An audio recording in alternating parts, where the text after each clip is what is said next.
I'm heading to Australia to compete in the UCI Grand Fondo World Championship.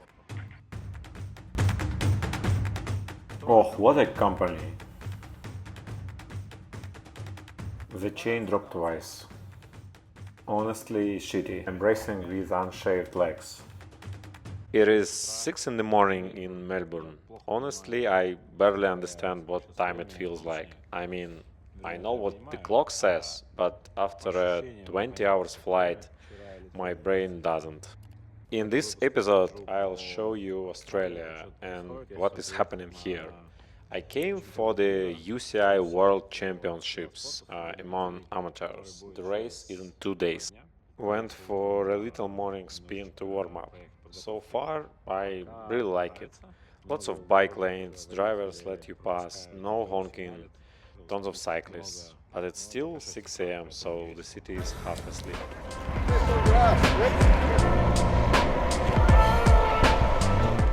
Alright, let's pick a bike for today's ride. I think let's take this one. Probably I should wash it before I film a review. We'll do it now.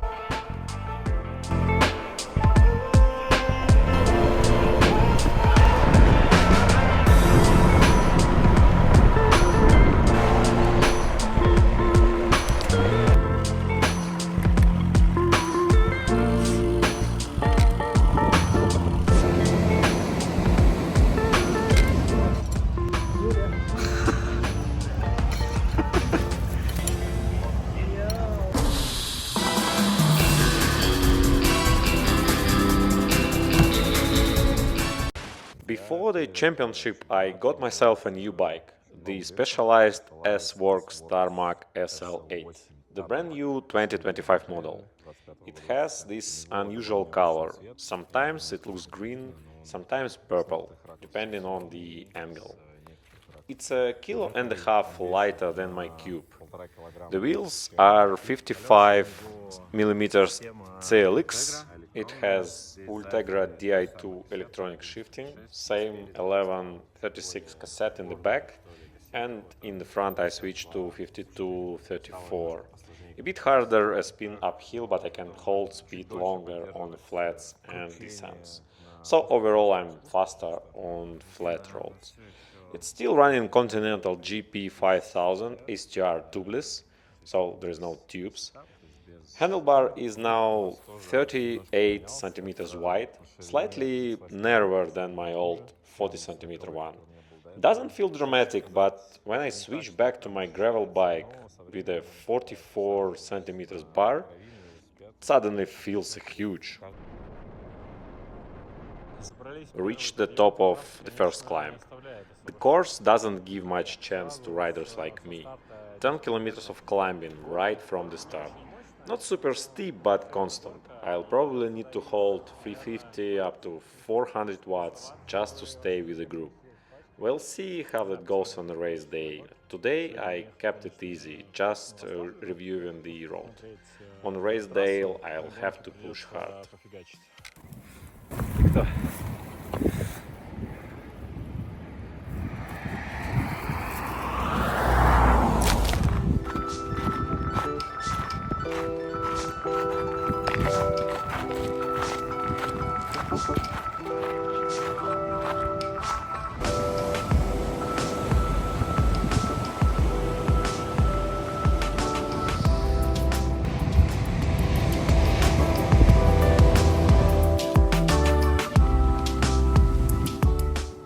What a cool lighthouse here.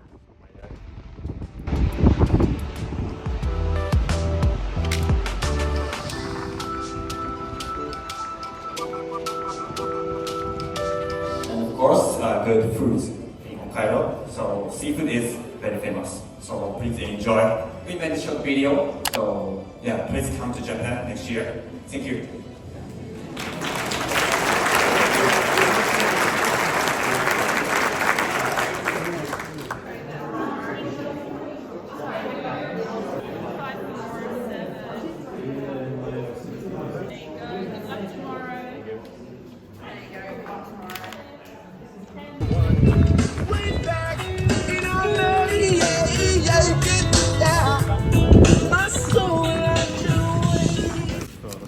Let's open the starter pack. What do we have here? The wristband, timing chip, beep number, another number, and yeah, that's pretty much it. The weather is confusing. It feels warm when the sun is out, but the moment it hides and the wind picks up, it's really chilly. Tomorrow will be 7-8 degrees warmer, but the wind will be stronger too, with gusts up to 16-17 kilometers per hour, which is a lot. There are a few dangerous sections where you can actually get blown sideways. Still not sure what to wear, warm jersey or light one and freeze a bit. I'll decide in the morning.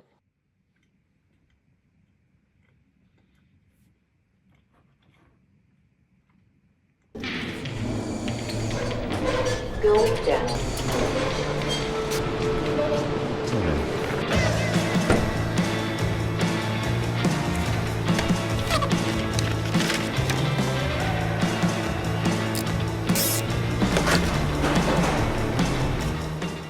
The plan is to leave at 6 a.m., drive around 40 minutes to the start, and then I'll have around half an hour to prepare before the race.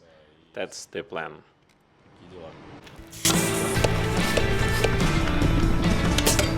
Thanks a lot.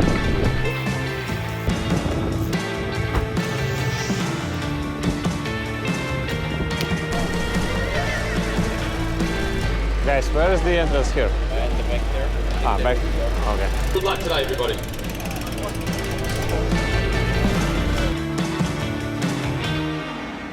5, 4, 3, 2, 1. And we are underway. Let's go, Peak Cycles Heidelberg.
The rainbow jersey with unshaved legs nomination goes to me, probably.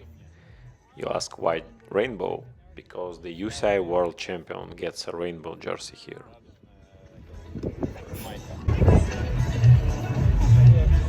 Alright, finish line crossed. What I can say, it was tough. First half of the race I managed to stay in the groups. That was good. Second half, not that much. Mostly I rode alone. Sometimes I caught a bunch, but it was hard to stay with them. Overall, it's great race, great road, but still not exactly suited for me. So, how was the race overall? Honestly, I am just tired. And no, I didn't shave my legs. I was relaxed, didn't feel like I need to do it. There were around 2000 participants overall, I think. At least that was officially published. When I checked the result last time, I was somewhere around 800 out of 850. So you may ask where the other 1200 riders? Probably they are behind me. I guess they were slower. At least I hope I didn't finish last. Here is the road of our whole trip. We landed in Melbourne, stayed here, rode bikes a bit, visited the city center, then drove to Torquay. From Torquay we rode several times to Lorne. The race was in Lorne, about 130 kilometers loop like this. Then we slept again in Torquay and now we are heading here. Past Melbourne again, Now I'm somewhere around here. Eventually we head along the A1 all the way and we'll turn back a bit to watch whales past Merimbula through those lakes, and here long road to Sydney. Now we're in Sydney, and from there we'll fly back to Belgrade.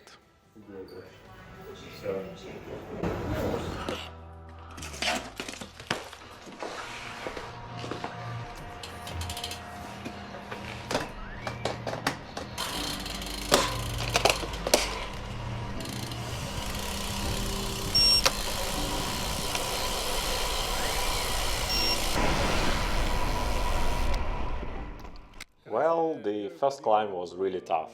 I tried to hold onto some strong guys, but got dropped. Then caught a slower group and climbed most of the ascent with them. My category was 35-39 years. Later, the older age group 40-44 caught us. They started 5 minutes after us and still they caught us. And we rode with them for almost half of the race. After a halfway point, I got dropped again.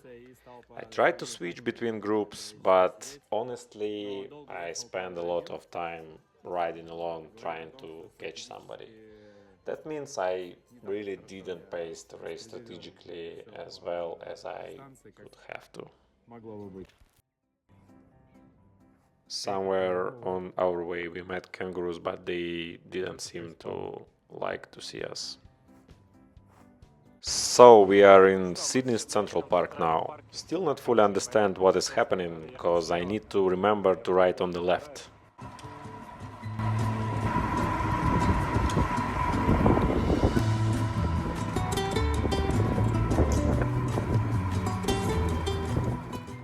I had incidents with the chain.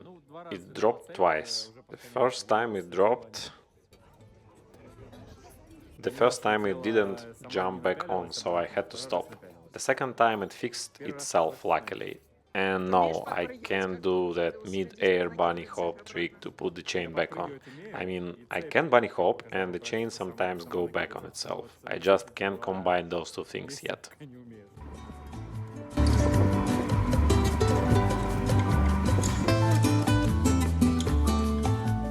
Near this cycle cafe they have these things so you can park your bike. I think it's a good idea for our cafes as well.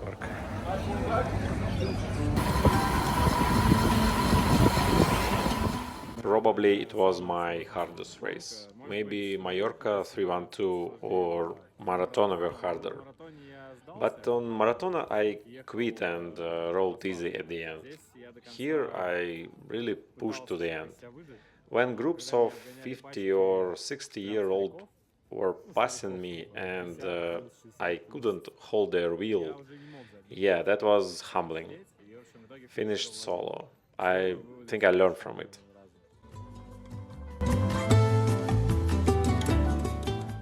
Here is the Sydney Opera House and I'm near it. Sometimes you are on a bike path and suddenly it's the horse-only zone. And there is a horse poop everywhere. So you go onto the road.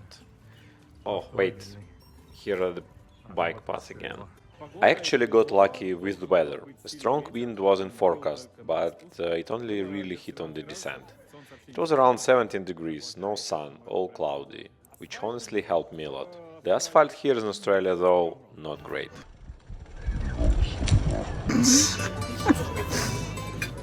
As for the course itself, what can I say? The first 100 kilometers were just forest, nothing to see at all. But the last 40 kilometers run along the ocean, on the Great Ocean Drive. Beautiful, of course, but not the most beautiful course I have ever ridden, to be honest.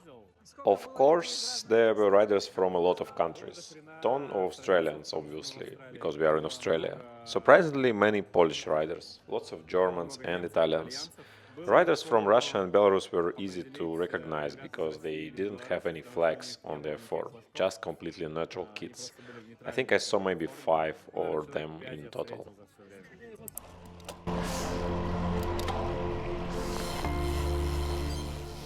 Imagine you just turn around and you see this.